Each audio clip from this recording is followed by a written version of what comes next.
ओम शांति। आज 4 जनवरी 2025। आज बाप दादा के अनमोल मधुर महावाक्य सुनते हैं। मीठे बच्चे, तुम अशरीरी बन जब बाप को याद करते हो तो तुम्हारे लिए यह दुनिया ही खत्म हो जाती है। देह और दुनिया भूली हुई है। आज की मुरली से प्रश्न है, बाप द्वारा सभी बच्चों को ज्ञान का तीसरा नेत्र क्यों मिला है? उत्तर है, अपने को आत्मा समझ बाप जो है जैसा है उसी रूप में याद करने के लिए तीसरा नेत्र मिला है। परंतु यह तीसरा नेत्र काम तब करता है जब पूरा योग युक्त रहे, अर्थात एक बाप से सच्ची प्रीत हो, किसी के नाम रूप में लटके हुए ना हो। माया प्रीत रखने में ही विघ्न डालती है, इसी में बच्चे धोखा खाते हैं। आज की मुरली में गीत बजा है, मरना तेरी गली में। ओम शांति। सिवाय तुम ब्राह्मण बच्चों के इस गीत का अर्थ कोई समझ ना सके। जैसे वेद शास्त्र आदि बनाए हैं, परंतु जो कुछ पढ़ते हैं उसका अर्थ नहीं समझ सकते। इसलिए बाप कहते हैं, मैं ब्रह्मा मुख द्वारा सब वेदों शास्त्रों का सार समझाता हूँ। वैसे ही इन गीतों का अर्थ भी कोई समझ नहीं सकते, बाप ही इनका अर्थ बताते हैं। आत्मा जब शरीर से न्यारी हो जाती है तो दुनिया से सारा संबंध टूट जाता है।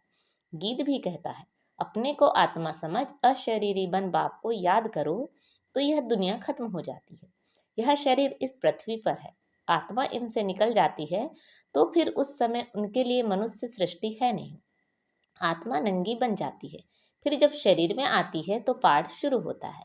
फिर एक शरीर छोड़ दूसरे में जाकर प्रवेश करती है। वापिस महतत्व में नहीं जाना है, उड़कर दूसरे शरीर में जाती है। यहाँ इस आकाश तत्व में ही उनको पाड़ बजाना है, मूल वतन में नहीं जाना है। जब शरीर छोड़ते हैं तो ना यह कर्म बंधन ना वह कर्म बंधन रहता है। शरीर से ही अलग हो जाते हैं ना, फिर दूसरा शरीर लेते तो वह कर्म बंधन शुरू होता है। यह बातें सिवाय तुम्हारे और कोई मनुष्य नहीं जानते। बाप ने समझाया है, सब बिल्कुल ही बेसमझ हैं, परंतु ऐसे कोई समझते थोड़े ही हैं। अपने को कितना अक्लमंद समझते हैं, पीस प्राइस देते रहते हैं। यह भी तुम ब्राह्मण कुलभूषण अच्छी रीति समझा सकते हो। वह तो जानते ही नहीं कि पीस किसको कहा जाता है। कोई तो महात्माओं के पास जाते हैं कि मन की शांति कैसे हो। यह तो कहते हैं वर्ल्ड में शांति कैसे हो, ऐसे नहीं कहेंगे कि निराकारी दुनिया में शांति कैसे हो। वह तो है ही शांति धाम। हम आत्माएं शांति धाम में रहती हैं, परंतु यह तो मन की शांति कहते हैं। वह जानते नहीं कि शांति कैसे मिलेगी। शांति धाम तो अपना घर है, यहाँ शांति कैसे मिल सकती है? हाँ, सतयुग में सुख शांति संपत्ति सब है, जिसकी स्थापना बाप करते हैं। यहाँ तो कितनी अशांति है, यह सब अब तुम बच्चे ही समझते हो। सुख शांति संपत्ति भारत में ही थी, वह वर्षा था बाप का, और दुख अशांति कंगालपना यह वर्षा है रावण का। यह सब बातें बेहद का बाप बैठ बच्चों को समझाते हैं। बाप परम धाम में रहने वाला नॉलेजफुल है, जो सुखधाम का हमको वर्षा देते हैं। वह हम आत्माओं को समझा रहे हैं। यह तो जानते हो नॉलेज होती है आत्मा में, उनको ही ज्ञान का सागर कहा जाता है। वह ज्ञान का सागर इस शरीर द्वारा वर्ल्ड की हिस्ट्री ज्योग्राफी समझाते हैं। वर्ल्ड की आयु तो होनी चाहिए ना, वर्ल्ड तो है ही, सिर्फ नई दुनिया और पुरानी दुनिया कहा जाता है। यह भी मनुष्यों को पता नहीं, न्यू वर्ल्ड से ओल्ड वर्ल्ड होने में कितना समय लगता है। तुम बच्चे जानते हो कलयुग के बाद सतयुग जरूर आना है, इसलिए कलयुग और सतयुग के संगम पर बाप को आना पड़ता है। यह भी तुम बच्चे जानते हो। परमपिता परमात्मा ब्रह्मा द्वारा नई दुनिया की स्थापना शंकर द्वारा विनाश कराते हैं। त्रिमूर्ति का अर्थ ही यह है, स्थापना विनाश पालना। यह तो कॉमन बात है, परंतु यह बातें तुम बच्चे भूल जाते हो। नहीं तो तुमको खुशी बहुत रहे, निरंतर याद रहनी चाहिए। बाबा हमको अब नई दुनिया के लिए लायक बना रहे हैं। तुम भारतवासी ही लायक बनते हो और कोई नहीं। हाँ, जो और धर्मों में कन्वर्ट हो गए हैं वह आ सकते हैं, फिर इसमें कन्वर्ट हो जाएंगे जैसे उसमें हुए थे। यह सारी नॉलेज तुम्हारी बुद्धि में है। मनुष्यों को समझाना है, यह पुरानी दुनिया अब बदलती है। महाभारत लड़ाई भी जरूर लगनी है। इस समय ही बाबा आकर राजयोग सिखलाते हैं। जो राजयोग सीखते हैं वह नई दुनिया में चले जाएंगे। तुम सबको समझा सकते हो कि उच्च ते उच्च है भगवान, फिर ब्रह्मा विष्णु शंकर, फिर आओ यहाँ मुख्य है जगत अम्बा, जगत पिता। बाप आते भी यहाँ हैं ब्रह्मा के तन में, प्रजापिता ब्रह्मा तो यहाँ है ना। ब्रह्मा द्वारा स्थापना सूक्ष्म वतन में तो होगी नहीं ना, यहाँ ही होती है। यह व्यक्त से अव्यक्त बच जाते हैं। यह राजयोग सीख फिर विष्णु के दो रूप बनते हैं। वर्ल्ड की हिस्ट्री ज्योग्राफी समझनी चाहिए। मनुष्य ही समझेंगे, वर्ल्ड का मालिक ही वर्ल्ड की हिस्ट्री ज्योग्राफी समझा सकते हैं। वह नॉलेजफुल पुनर्जन्म रहित है। यह नॉलेज किसी की बुद्धि में नहीं है, परखने की भी बुद्धि चाहिए ना। कुछ बुद्धि में बैठता है या ऐसे ही है, नब्ज देखनी चाहिए। एक अजमल खां नामी ग्रामी वैद होकर गया है। कहते हैं देखने से ही उसको बीमारी का पता पड़ जाता था। अब तुम बच्चों को भी समझना चाहिए कि यह लायक है या नहीं। बाप ने बच्चों को ज्ञान का तीसरा नेत्र दिया है, जिससे तुम अपने को आत्मा समझ बाप जो है जैसा है उसको उसी रूप में याद करते हो। परंतु ऐसी बुद्धि उनकी होगी जो पूरा योग युक्त होंगे, जिनकी बाप से प्रीत बुद्धि होगी। सब तो है नहीं ना, एक दो के नाम रूप में लटक पड़ते हैं। बाप कहते हैं प्रीत तो मेरे साथ लगाओ। माया ऐसी है जो प्रीत रखने नहीं देती है। माया भी देखती है, हमारा ग्राहक जाता है तो एकदम नाक कान से पकड़ लेती है। फिर जब धोखा खाते हैं तब समझते हैं माया से धोखा खाया। माया जीत जगत जीत बन नहीं सकेंगे, उच्च पद पा नहीं सकेंगे, इसमें ही मेहनत है। श्रीमत कहती है माँ कम याद करो तो तुम्हारी जो पतित बुद्धि है वह पावन बन जाएगी। परंतु कईयों को बड़ा मुश्किल लगता है। इसमें सब्जेक्ट एक ही है, अल्प और बे। बस दो अक्षर भी याद नहीं कर सकते हैं। बाबा कहे अलफ को याद करो, फिर अपनी देह को, दूसरे की देह को याद करते रहते हैं। बाबा कहते हैं देह को देखते हुए तुम मुझे याद करो। आत्मा को अब तीसरा नेत्र मिला है, मुझे देखने समझने का, उससे काम लो। तुम बच्चे अभी त्रिनेत्री त्रिकालदर्शी बनते हो, परंतु त्रिकालदर्शी भी नंबरवार हैं। नॉलेज धारण करना कोई मुश्किल नहीं है, बहुत ही अच्छा समझते हैं, परंतु योग बल कम है। देही अभिमानीपना बहुत कम है। थोड़ी बात में क्रोध गुस्सा आ जाता है, गिरते रहते हैं, उठते हैं गिरते हैं, आज उठे कल फिर गिर पड़ते हैं। देह अभिमान मुख्य है, फिर और विकार लोभ मोह आदि में फंस पड़ते हैं। देह में भी मोह रहता है ना, माताओं में मोह जास्ती होता है। अब बाप उनसे छुड़ाते हैं। तुमको बेहद का बाप मिला है, फिर मोह क्यों रखते हो। उस समय शक्ल बातचीत ही बंदर मिसल हो जाती है। बाप कहते हैं नष्टो मोह बन जाओ, निरंतर मुझे याद करो। पापों का बोझा सिर पर बहुत है, वह कैसे उतरे। परंतु माया ऐसी है, याद करने नहीं देगी। भल कितना भी माथा मारो, घड़ी घड़ी बुद्धि को उड़ा देती है। कितनी कोशिश करते हैं हम मोस्ट बिलवेड बाबा की ही महिमा करते रहें।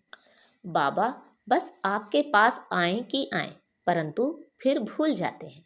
बुद्धि और तरफ चली जाती है। यह नंबर 1 में जाने वाला भी पुरुषार्थी है ना। बच्चों की बुद्धि में यह याद रहना चाहिए कि हम गॉड फादरली स्टूडेंट हैं। गीता में भी है भगवान उवाच, मैं तुमको राजाओं का राजा बनाता हूँ। सिर्फ शिव के बदले श्री कृष्ण का नाम डाल दिया है। वास्तव में शिव बाबा की जयंती सारी दुनिया में मनानी चाहिए। शिव बाबा सबको दुख से लिबरेट कर गाइड बन ले जाते हैं। यह तो सब मानते हैं कि वह लिबरेटर गाइड है, सबका पतित पावन बाप है, सबको शांति धाम सुख धाम में ले जाने वाला है। तो उनकी जयंती क्यों नहीं मनाते हैं। भारतवासी ही नहीं मनाते हैं, इसलिए ही भारत की यह बुरी गति हुई है। मौत भी बुरी गति से होता है। वह तो बॉम्ब्स ऐसे बनाते हैं, गैस निकला और खलास, जैसे क्लोरोफार्म लग जाता है। यह भी उन्हों को बनाने ही है। बंद होना इम्पॉसिबल है। जो कल्प पहले हुआ था सो अब रिपीट होगा। इन मूसलों और नेचुरल कैलेमिटीज से पुरानी दुनिया का विनाश हुआ था, सो अभी भी होगा। विनाश का समय जब होगा तो ड्रामा प्लान अनुसार एक्ट में आ ही जाएंगे। ड्रामा विनाश जरूर कराएगा। रक्त की नदियां यहाँ बहेंगी। सिविल वॉर में एक दो को मार डालते हैं ना। तुम्हारे में भी थोड़े जानते हैं कि यह दुनिया बदल रही है। अब हम जाते हैं सुख धाम। तो सदैव ज्ञान के अतीन्द्रिय सुख में रहना चाहिए। जितना याद में रहेंगे उतना सुख बढ़ता जाएगा। छीछी देह से नष्टो मोह होते जाएंगे। बाप सिर्फ कहते हैं अलफ को याद करो और बे बादशाही तुम्हारी है। सेकंड में बादशाही, बादशाह को बच्चा हुआ तो गोया बच्चा बादशाह बनाना। तो बाप कहते हैं मुझे याद करते रहो और चक्र को याद करो, तो तो चक्रवर्ती महाराजा बनेंगे। इसलिए गाया जाता है सेकंड में जीवन मुक्ति, सेकंड में बेगर टू प्रिंस। कितना अच्छा है। तो श्रीमत पर अच्छी रीति चलना चाहिए, कदम कदम पर राय लेनी होती है। बाप समझाते हैं, मीठे बच्चे, ट्रस्टी बनकर रहो तो ममत्व मिट जाए, परंतु ट्रस्टी बनना मासी का घर नहीं है। यह खुद ट्रस्टी बने हैं, बच्चों को भी ट्रस्टी बनाते हैं। यह कुछ भी लेते हैं क्या? कहते हैं तुम ट्रस्टी हो, संभालो। ट्रस्टी बने हो तो फिर ममत्व मिट जाता है। कहते भी हैं ईश्वर का सब कुछ दिया हुआ है, फिर कुछ नुकसान पड़ता है या कोई मर जाता है तो बीमार हो पड़ते हैं, मिलता है तो खुशी होती है। जबकि कहते हो ईश्वर का दिया हुआ है तो फिर मरने पर रोने की क्या दरकार है। परंतु माया कम नहीं है, मासी का घर थोड़े ही है। इस समय बाप कहते हैं तुमने हमको बुलाया है कि इस पतित दुनिया में हम नहीं रहना चाहते हैं, हमको पावन दुनिया में ले चलो, साथ ले चलो। परंतु इसका अर्थ भी समझते नहीं। पतित पावन आएगा तो जरूर, शरीर खत्म होंगे ना, तब तो आत्माओं को ले जाएंगे। तो ऐसे बाप के साथ प्रीत बुद्धि होनी चाहिए, एक से ही लव रखना है, उनको ही याद करना है। माया के तूफान तो आएंगे, कर्मेंद्रियों से कोई विकर्म नहीं करना चाहिए, वह बेकायदे हो जाता है। बाप कहते हैं मैं आकर इस शरीर का आधार लेता हूँ, यह इनका शरीर है ना, तुमको याद बाप को करना है। तुम जानते हो ब्रह्मा भी बाबा, शिव भी बाबा है। विष्णु और शंकर को बाबा नहीं कहेंगे। शिव है निराकार बाप, प्रजापिता ब्रह्मा है साकारी बाप। अब तुम साकार द्वारा निराकार बाप से वर्षा ले रहे हो, दादा इनमें प्रवेश करते हैं, तब कहते हैं दादे का वर्षा बाप द्वारा हम लेते हैं। दादा ग्रैंडफादर है निराकार, बाप है साकार। यह वंडरफुल नई बातें हैं ना। त्रिमूर्ति दिखाते हैं परंतु समझते नहीं। शिव को उड़ा दिया है, बाप कितनी अच्छी अच्छी बातें समझाते हैं। तो खुशी रहनी चाहिए। हम स्टूडेंट हैं, बाबा हमारा बाप, टीचर, सदगुरु है। अभी तुम वर्ल्ड की हिस्ट्री ज्योग्राफी बेहद के बाप से सुन रहे हो, फिर औरों को सुनाते हो। यह 5000 वर्ष का चक्र है। कॉलेज के बच्चों को वर्ल्ड की हिस्ट्री ज्योग्राफी समझानी चाहिए। 84 जन्मों की सीढ़ी क्या है, भारत की चढ़ती कला और उतरती कला कैसे होती है, यह समझाना है। सेकंड में भारत स्वर्ग बन जाता है, फिर 84 जन्मों में भारत नर्क बनता है। यह तो बहुत ही सहज समझने की बात है। भारत गोल्डन एज से आयरन एज में कैसे आया है, यह तो भारतवासियों को समझाना चाहिए, टीचर्स को भी समझाना चाहिए। वह है जिस्मानी नॉलेज, यह है रूहानी नॉलेज। वह मनुष्य देते हैं, यह गॉड फादर देते हैं। वह है मनुष्य सृष्टि का बीज रूप, तो उनके पास मनुष्य सृष्टि का ही नॉलेज होगा। अच्छा, मीठे मीठे सिखिलते बच्चों प्रति माता पिता बाप दादा का याद प्यार और गुड मॉर्निंग। रूहानी बाप की रूहानी बच्चों को नमस्ते। हम सब रूहानी बच्चों की रूहानी माता पिता बाप दादा को याद प्यार, गुड मॉर्निंग और नमस्ते। आज की मुरली से धारणा के लिए मुख्य सार हैं, इस छीछी देह से पूरा नष्टो मोह बन, ज्ञान के अतीन्द्रिय सुख में रहना है। बुद्धि में रहे अब यह दुनिया बदल रही है, हम जाते हैं अपने सुख धाम। ट्रस्टी बनकर सब कुछ संभालते हुए अपना ममत्व मिटा देना है। एक बाप से सच्ची प्रीत रखनी है, कर्मेंद्रियों से कभी भी कोई विकर्म नहीं करना है। आज बाबा ने हमें वरदान दिया है, ब्रह्मा बाप समान श्रेष्ठ ते श्रेष्ठ तस्वीर बनाने वाले परोपकारी भव। ब्रह्मा बाप समान श्रेष्ठ ते श्रेष्ठ तस्वीर बनाने वाले परोपकारी भव। श्रेष्ठ स्मृति और श्रेष्ठ कर्म द्वारा तकदीर की तस्वीर तो सभी बच्चों ने बनाई है, अभी सिर्फ लास्ट टचिंग है संपूर्णता की, वह ब्रह्मा बाप समान श्रेष्ठ ते श्रेष्ठ बनने की। इसके लिए परोपकारी बनो, अर्थात स्वार्थ भाव से सदा मुक्त रहो। हर परिस्थिति में, हर कार्य में, हर सहयोगी संगठन में जितना निस्वार्थपन होगा उतना ही परोपकारी बन सकेंगे। सदा स्वयं को भरपूर अनुभव करेंगे, सदा प्राप्ति स्वरूप की स्थिति में स्थित रहेंगे, स्व के प्रति कुछ भी स्वीकार नहीं करेंगे। आज का स्लोगन है, सर्वस्व त्यागी बनने से ही सरलता व सहनशीलता का गुण आएगा। सर्वस्व त्यागी बनने से ही सरलता व सहनशीलता का गुण आएगा। अच्छा, ओम शांति। अपनी शक्तिशाली मनसा द्वारा शकाश देने की सेवा करो। यह शकाश देने की सेवा निरंतर कर सकते हो। इसमें तबीयत व समय की बात नहीं है। दिन रात इस बेहद की सेवा में लग सकते हो।